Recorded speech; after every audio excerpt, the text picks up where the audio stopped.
મંસૂરી પરવીન છે અને આપનું મંસૂરીસ કિચનમાં સ્વાગત છે। આજે આપણે ફોતરાવાળી મગના ચીલ્લા જોઈશું।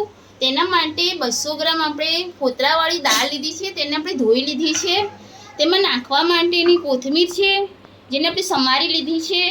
પછી 2 ચમચી જેટલું આપણે તેના અંદર લસણની પેસ્ટ છે અને 1 ચમચી જેટલું મીઠું છે, પણ એ આપણે સ્વાદ પ્રમાણે લેવાનું છે। અને 6 મરચાં છે લીલા।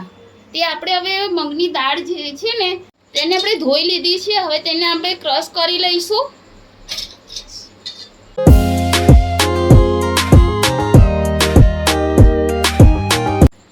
હવે તેમાં આપણે કોથમીર નાખી દઈશું।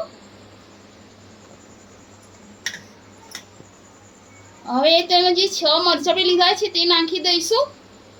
જારના અંદર બધું નાખી દઈશું દાળની સાથે। હવે મીઠું નાખીશું 1 ચમચી જેટલું છે ને 2 ચમચી જેટલું લસણની પેસ્ટ છે તે પણ નાખી દઈશું આપણે।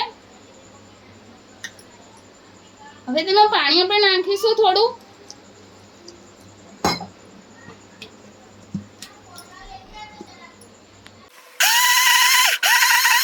આપણે દાળ ક્રશ થઈ ગઈ છે, તેમાં જે બધું આપણે નાખ્યું હતું તે બધું ક્રશ થઈ ગયું છે સાથે।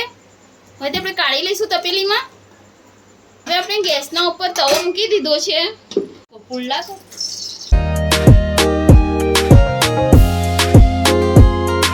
હવે આપણે તવાની અંદર તેલ મૂકી દીધું છે। હવે આપણે પુલ્લા તૈયાર થાય છે।